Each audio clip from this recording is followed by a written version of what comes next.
I've ever...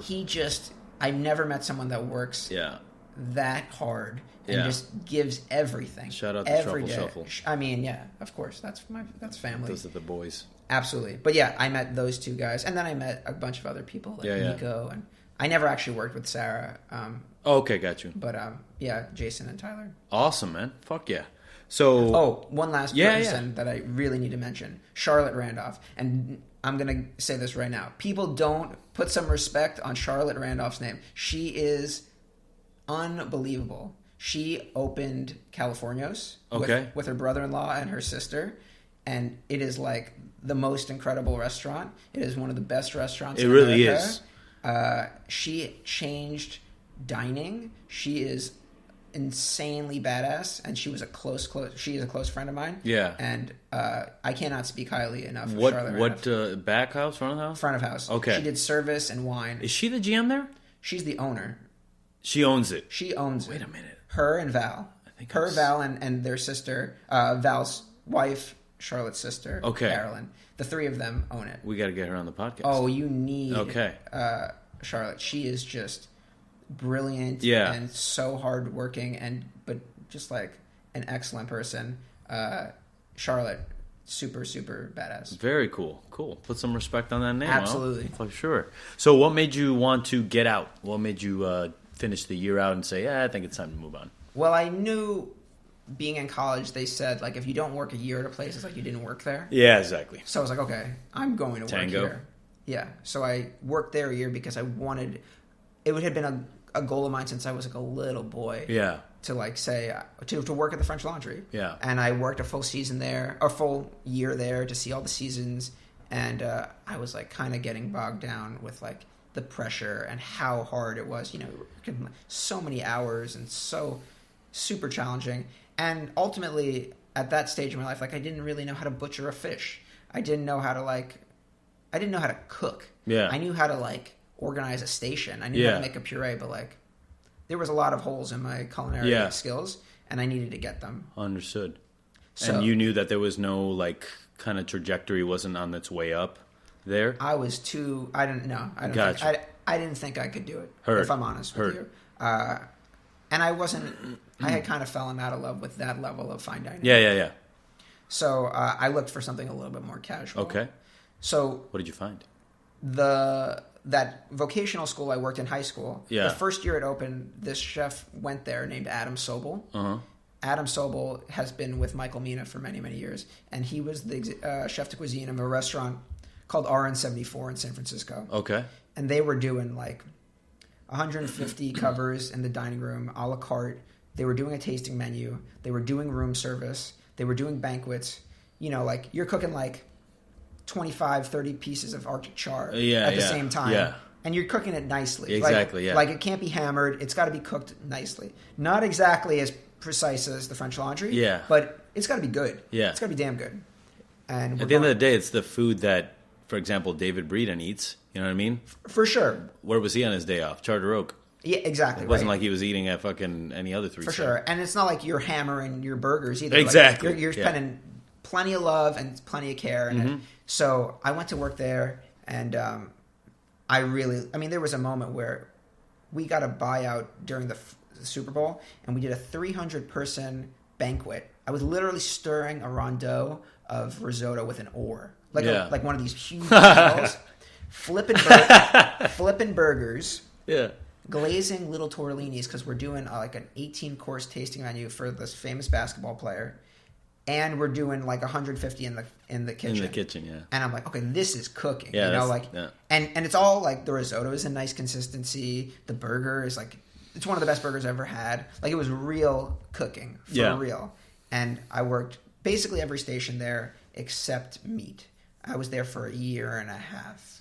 I was there for a year and a half, and I just soaked it up. And then Adam Sobel got a promotion, and he kind of became like the culinary director of the company.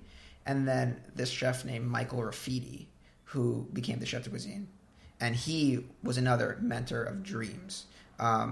He opened up a restaurant in DC called Albi, which is this Middle Eastern Levant cooking. Somebody just Oh, it's so good. Told me to go there. You need to go. When you go back to DC, you have to go, yeah. It's unbelievable. Yeah.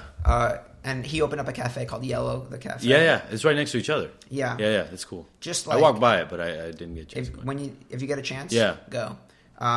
Because it's an interesting perspective on a cuisine that I don't necessarily see. Yeah. And he's super talented. And he also really, just like Tyler taught me about like how to like set up a station, Mike Graffiti really taught me how to cook. Okay. He's like, this is how you cook fish, and this is how you cook chicken, and this is how you cook pork, and like glazing vegetables, and like, you know, I'm sure you've seen 10,000 cooks go down glazing vegetables. 100%. And if you're not a cook, it's really hard to explain why it's so hard. Yeah. But learning how to cook well, and he is so skilled at it. And so I worked there for about a year and a half. Cool. Very cool. So after that, is it the same reason again? Like year and a half, I've done this. I'm like, I know what I'm doing now. I got to go. Not exactly. I forgot to say that in college, during my bachelor's program, I worked at the bakery in school, and the guy who ran the bakery is this. It's almost funny to say. The chef's name is Francisco Magoya. Francisco Magoya is now the head chef of Modernist Cuisine, and just like what the a certified badass. Yeah, certified G. So I was just soaking in the sponge, and he was the pastry chef of the French Laundry before that, and I was like, oh my god, this guy. So you're just like in heaven. Super in heaven. And so his sous chef was this guy named Matt Siciliano.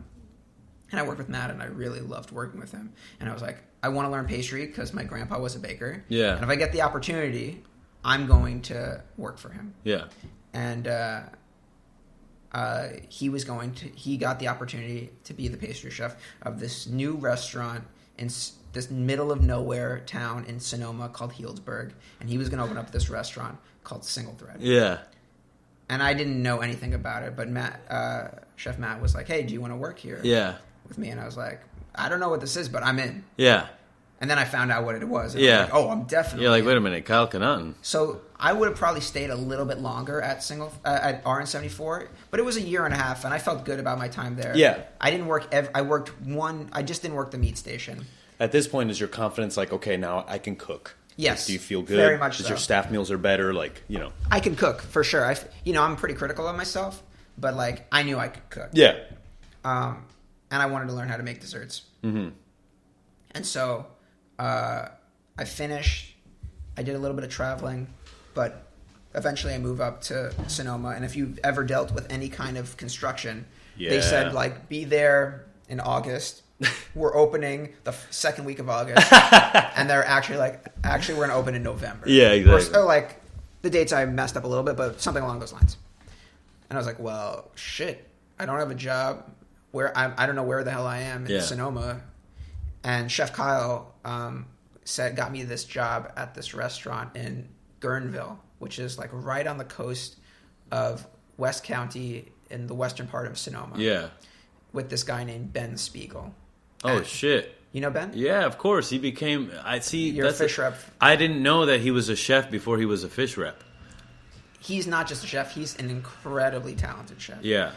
Have you ever heard of the restaurant Kikunoi? It's this 3 Michelin star kaiseki restaurant in Kyoto. And he stashed there. I mean, he worked at some unbelievable restaurants. Yeah. Just super, super talented. Yeah. To this day, probably the most thoughtful and interesting food I've ever cooked. Is he still repping fish? No, he just moved to New York, actually. What the hell is he doing here? He's figuring it out. His wife is going to Columbia to being a social worker. Oh, cool. So I worked there, and I was like, it was the Wild West. I mean, Guerneville is a crazy place. First of all, it's literally in the redwood forest. Yeah. Like, it's wild there. And, it was just, it was some of the most ambitious food I've ever seen. We were literally running to the garden right outside and picking herbs and then putting on the plate to order. He would the old Harbor House move.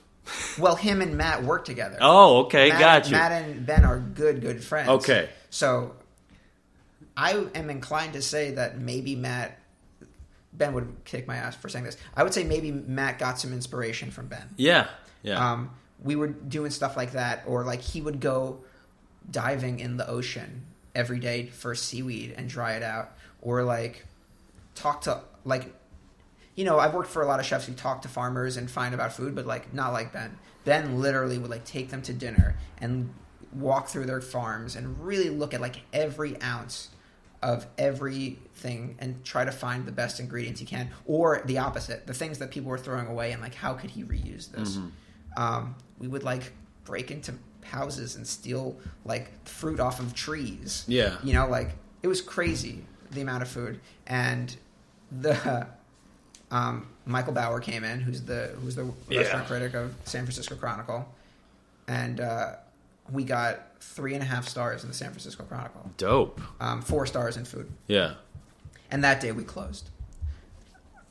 Why? And if you look at the title, it's like the restaurant that could have been, or something like that. Why?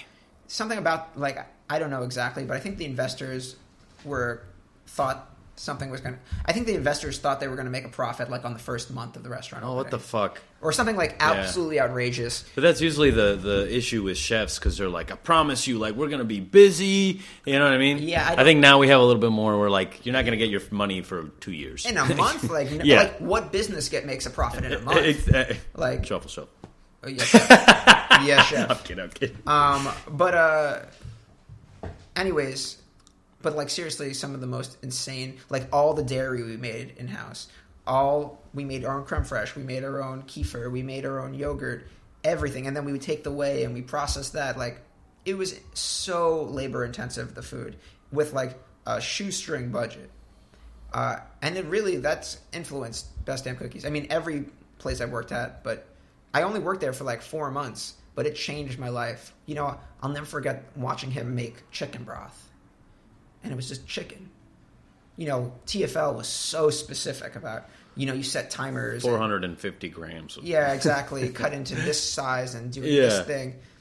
And not that there's anything wrong with that at all, because I love the food at the French Laundry. But he broke all the rules. Yeah. And I remember eating at Meadowood, too, at the restaurant, and they broke all the rules in my mind. Yeah. And I was like, wow, this is unbelievable. This is so cool and different and like changed my life.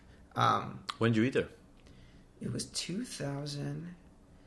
And I was at TFL at 2013? So 2013. Gotcha. You remember what you had? You remember any meal? Any specifics? Oh man, it was a long time ago. Yeah. I think Matt Tinder was the pastry chef there. Oh, okay, so you had the bread, the panettone. I'm trying to remember. Yeah. It was, I mean... That man is crazy. Yes. I want to have him on the podcast, though. But talented as hell. Oh, yeah. There was one day where I want to punch him in the fucking face. Because he was working and I was trying to sweep. We were doing the 4 o'clock breakdown.